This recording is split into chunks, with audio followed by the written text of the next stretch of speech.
Hablamos de las patologías del habla, que son complejas, que son muchas, y en este caso fuimos a consultar al doctor Carlos Cusco y nos cuenta de qué se trata ser gangoso y sesioso. Dentro de las patologías más comunes del habla encontramos la voz gangosa, la voz sesiosa y la llamada tartamudez, o el nombre científico que sería disfenia. Dentro de las causas de la voz gangosa, que es muy frecuente, hay causas que son agudas. Un individuo que tiene un simple resfrío va a tener una voz gangosa o con lo que se llama una rinolalia, es decir, va a hablar con la nariz, porque tiene la nariz tapada por su resfrío. Y luego hay otras causas que son más crónicas, como ser, por ejemplo, en los chicos que tienen lo que se llaman vegetaciones adenoides, que habitualmente la gente lo llama carne crecida detrás de la nariz.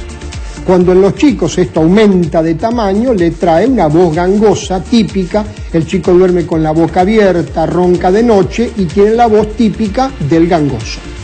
Y después, por supuesto, ya hay otros problemas mucho más serios, como ser en los chicos lo que se llaman las fisuras velopalatinas, que son aperturas que son del nacimiento, en el desarrollo embriológico, en donde no se cierra bien el paladar y eso produce una voz gangosa.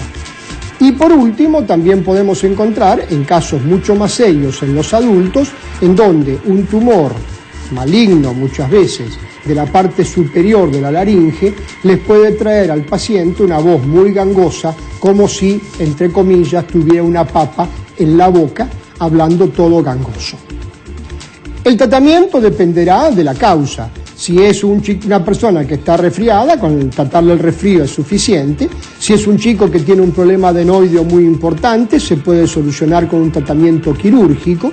Si existe una fisura velopalatina, también se puede solucionar con un buen tratamiento quirúrgico. Y si existe un tumor de la laringe, bueno, ya requerirá tratamientos acordes al problema. Con respecto al ceseo, y esto es un poquito más complicado.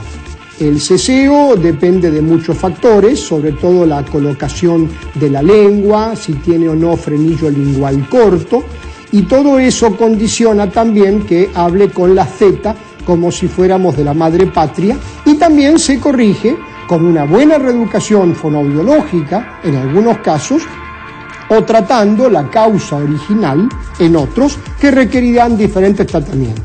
Y por último entramos en un tema muy complejo, que es el tema de la tartamudez, o también llamada disfenia, que es un trastorno del habla bastante importante, que independientemente del trastorno en sí, le produce a la persona que lo tiene miedo, estrés, porque es un trastorno en donde tiene palabras repetitivas, no puede terminar, se para varias veces, y aunque teóricamente entre los 2 y los 3 años, cuando el chiquito está adquiriendo su lenguaje, se considera que es fisiológico, a partir de ese momento ya hay que empezar a ver cuál es la causa. Bueno, muchas cosas hay que tener en cuenta, no solamente el reconocer este síntoma, que nuestro hijo o nosotros estamos hablando de manera incorrecta, sino asumir que hay que tratarlos, que tampoco es tarea fácil cuando se trata de niños pequeños, porque en general, recién le comentaba a la licenciada Joalf, uno se enamora del niño sesioso porque es de lo más tierno del mundo, entonces es como que se va regodeando de esta misma situación. La licenciada Joalf me miraba y me decía, pero ya tiene 7 años, o sea, debiera tratarse, porque después en la escuela lo van a cargar y va a ser culpa tuya, ¿no? Bueno, más que culpa, quizá uno como papá no tiene que ser negligente a la hora de ocuparse de que no sufran luego. Porque ¿Te das cuenta la barbaridad? Porque por amor, porque uno también, a mí también me enamora que mi nena de 3 años diga frases que cambian sílabas. No, ella dice futurol en vez de fútbol, luenga en vez de lengua, me encanta, me muero de la risa y del amor. Pero lo cierto es que luego, cuando pasa va a entrar a la escuela, a la primaria, hay cosas que ella tiene que hablar. Obviamente. Bien, para que no lo carguen, para no sufrir las consecuencias en la escuela. Hay situaciones que son fisiológicas, como hablaba el doctor, que son obviamente que tienen que ver con el crecimiento de las adenoides, con digamos, las fosas nasales. Sí. Lo que es un resfrío, bueno, está claro que tiene que pasar, pero lo que es el tema de las adenoides, ya cuando interfiere con el lenguaje, es una indicación tal vez de operar. Viste que siempre digo que la indicación sí o sí es cuando hace pausas respiratorias cuando duerme. Bueno, cuando hay una alteración del lenguaje es bueno hacer la consulta con el otorrinolaringólogo, con la fonoaudióloga y decidir en forma conjunta cómo actuar. Me gustaría decir como que diga dos o tres líneas, ¿por qué es tan importante hablar de esto?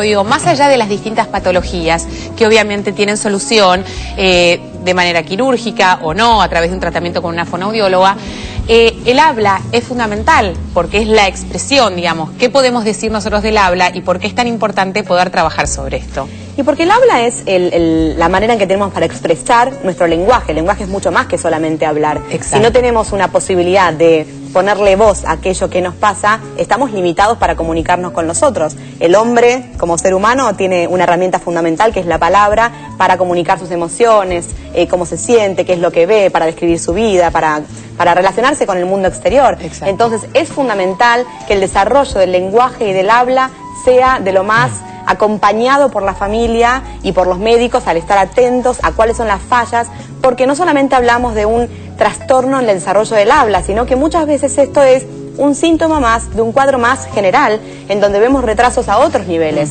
Por ejemplo, hay ciertos indicadores como que un chico al año tiene que señalar, hacer gestos, hasta el año tiene que mostrarse comunicativo, usar las palabras para relacionarse con su entorno. Si vemos que el chico está abstraído como en su mundo, que no contacta, más allá de que hable o que no hable, tenemos que hacer una consulta. Esto es súper importante. Eso es muy importante lo que dice Valeria, porque es complicado a la hora de ser el pediatra, ¿no? En esa edad de 2 a 4 años, que son todavía, uno dice, son chiquitos, entonces por ahí se confunden las palabras. ¿Qué hacemos? El tema es una zona muy gris para saber cuándo consultar, para no pasarnos, pero para no consultar demasiado rápido tampoco. Claro. Así que hay que estar no te atentos. pase lo que a mí, pero que tampoco uno porque hay también una tendencia, ¿no? Enseguida la llaman del jardín y dice, tu nene por ahí está... Bueno, tiene 3 años, démosle tiempo también a las cosas que maduren, ¿no? Lo más importante de todo es que veamos que es un chico que se comunica, que utiliza no solamente la palabra, sino el gesto y que comprende lo que le estamos diciendo. Exacto. Si es un chico que puede seguir, por ejemplo, instrucciones, de alcanzame el juguete o dame el vaso o no tires las cosas, pero no habla bien, estamos hablando de un trastorno del habla. Y también es muy común los chicos que directamente señalan o usan una sola palabra para todo. Pero no es que porque no saben que los padres lo entienden perfectamente. Exacto. Bueno, ¿hablamos de las afasias? Hablamos de las afasias. Este es un problema neurológico que se da, puede darse en chicos, en adolescentes o en personas grandes que están asociados a algún trastorno como un accidente cerebrovascular. Puede ser un accidente cerebrovascular donde se tapó una arteria o donde se rompió y se alteró la zona del habla en el cerebro, que generalmente está en el lado izquierdo. Es bastante común en general a aquellas personas que tienen accidentes cerebrovasculares, ¿no? Entonces, se afecta se puede afectar una o todas las áreas de este lenguaje, porque puede ser el lenguaje oral, pero también puede ser la lectura y la escritura. Entonces lo que hay que tratar de diferenciar es esto, qué parte se afectó, porque el tratamiento va a ser diferente y el diagnóstico va a ser diferente. Puede ser que yo a una persona le hable, me entienda perfectamente, pero no pueda expresarse, claro, ¿sí? O puede pasar lo contrario, puede ser que yo le hable y realmente no entiende lo que le estoy hablando. Así que en un ratito vamos a estar charlando de cómo comunicarse con una persona que tiene afasia, cuáles son algunas pautas y recomendaciones prácticas para tratar de comunicarse y no perder sobre todo los estribos. Bueno, esto es súper importante porque la frustración de sentir que no podemos o no contamos con este recurso básico, pero que entendemos claramente y queremos decir lo que no podemos, es muy frustrante. Es muy frustrante. Sí. Bueno, ahora sí, esperemos que tengamos suerte. Nos comunicamos con el doctor Alejandro Bertolotti, que es subjefe de trasplante intratorácico de la Fundación Favaloro. Decíamos al principio del programa que esto es un motivo de celebración porque la ciencia ha permitido a una persona de 54 años que estaba en una situación realmente crítica poder extender su vida gracias a este pulmón artificial, pero va a ser el doctor quien nos cuente de qué se trata. Doctor, ¿nos está escuchando? Muy buenos días. Sí, muy buenos días, Dolores. Bueno, cuéntenos, ¿de qué se trata? Porque para nosotros es casi ciencia ficción. Bueno, esto está dentro del gran capítulo de lo que significan los órganos artificiales. Sí. Este dispositivo nuevo que hemos implantado es un pulmón artificial que permite al paciente estar asistido o no con un respirador, pero a su vez está su sangre oxigenándose de una manera mucho más fisiológica de lo que se hacía hasta ese momento con otros dispositivos. Estamos hablando de un paciente realmente muy grave que sin esta opción no tenía posibilidad de vida. Para este caso particular sí, hubo que hacer lo que se llama el recurso de uso compasivo, y como este dispositivo no había ingresado nunca al país, pedir autorizaciones a los distintos comités de ética. Claro. Más. Luego de esas aprobaciones se pudo ingresar este dispositivo con una paciente que está crítica esperando un trasplante pulmonar hace más de un año. Ha evolucionado su enfermedad y hasta el momento no había tenido oportunidades de trasplante.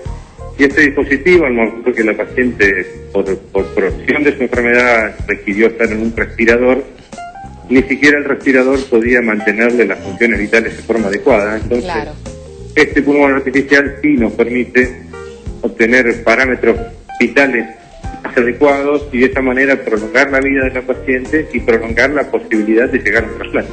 Fundamentalmente. Esto no significa, esto no es definitivo, la posibilidad del trasplante de un pulmón tiene que llegar y esto simplemente es extenderle la posibilidad de espera.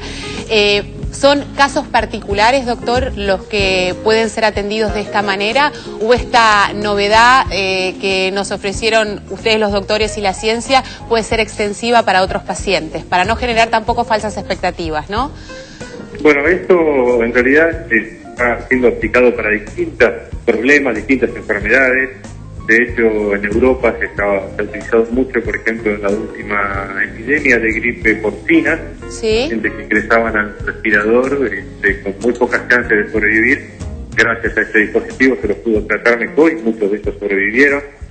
Incluso también se ha utilizado para transportar pacientes graves y hay reportes de soldados en la guerra de Irak a los cuales se le ha implantado este dispositivo y han sido trasladados incluso hasta hospitales de más complejidad fuera de Irak, con traslados prolongados. Eso la verdad que ha simplificado mucho un problema muy grave de pacientes que no tenían opción, que fallecían.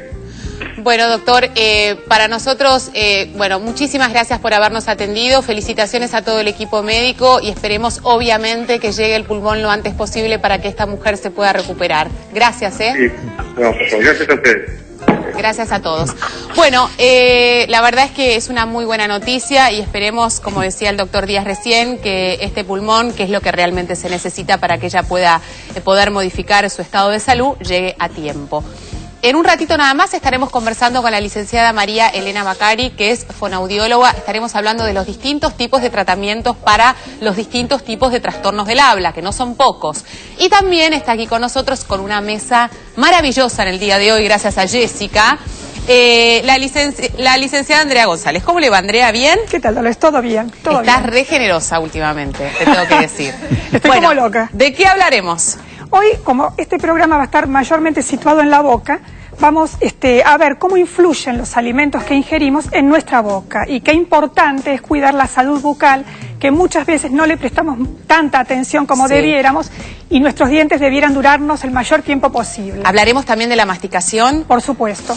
Y de un capítulo aparte. Bueno, no se pueden mover de ahí. Recuerden que estamos en vivo, que nos pueden llamar. ¿A qué teléfono, Roberto? 4535-0705, 4535-0706 con el 011 para quienes llaman desde el interior. Bueno, ya estamos de vuelta, no se vayan.